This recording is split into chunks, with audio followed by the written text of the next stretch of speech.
Good day, everybody, and welcome to another edition of the Military and Foreign Affairs Network. I am your host, the voice of reason. Today, we are continuing our ongoing coverage of the Russia-Ukrainian war. Wanted to talk about a couple of things today. First, we'll look at the current battlefield map. Obviously, from the previous video, as we had discussed, it would appear that Ukrainian forces have been stopped to the northeast of Kherson.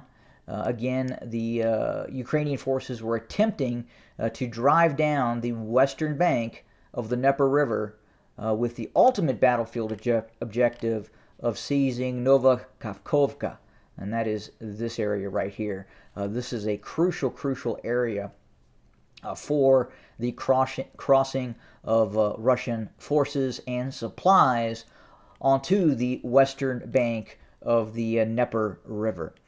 Now, with that being said, the Ukrainian forces have gotten closer and are much more able to shell Russian forces within the vicinity of the Dnieper River in terms of interdicting Russian supplies and equipment coming into the western bank of the Dnieper River. The footprint here that the ever decreasing footprint that the Russians control.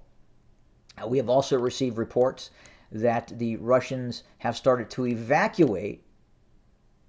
evacuate personnel, mainly Russian supporters, civilians, from the city here, Kherson. And this is the largest city that the Russians control right now in the ongoing campaign, Kherson. Additionally, in the northeast, it would appear that the Ukrainian attack towards Crimea has been stalled. And in fact, we have seen Russian counterattacks, limited counterattacks, taking place both south and north of Crimea as well. Here there's vicious fighting going on in these wooded areas to the south and north and west of Crimea, especially to the south. The after-action review, once this conflict ends, if it doesn't result in various mushroom clouds arising above a city near you, we will probably be reading about the military tactics and battles that took place south of Crimea. Additionally, we are starting to see the Russians deploy a lot more drone systems, specifically kamikaze drones. Now, we've heard about these drones being brought in by the Iranians, and the Russians using Iranian drones. Is this occurring? Yes, absolutely. The drone system that the Iranians have handed over has a very long range, and after some initial technical bugs, appears to be a fairly capable system. Additionally, and this is very important, we're starting to see the Russian military infrastructure start to adapt, start to improve itself in terms of the deployment of its own kamikaze-type drones, specifically the Lancet. I believe there's about 3 variations of the Lancet, Lancet 1, 2, and 3, all containing of various capabilities.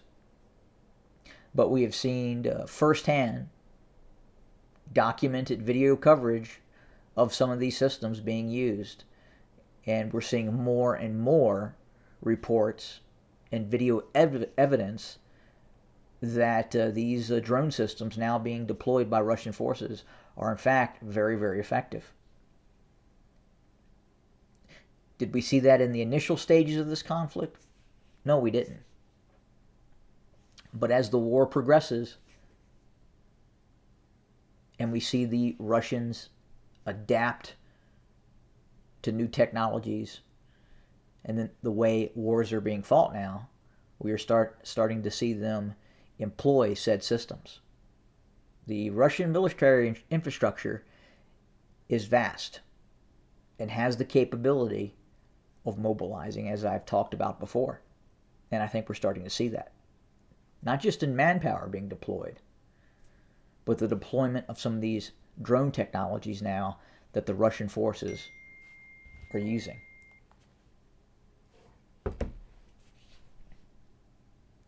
I wanted to also talk about the idea that the Russian military could be running out of munitions.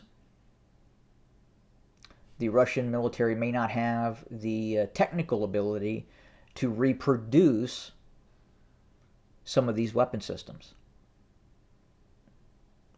Well, we know that it's still delivering Su-35s.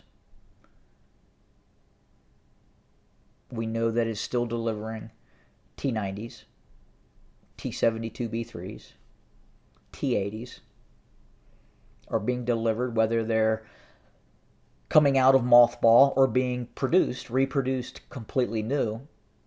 That is what's happening on the ground.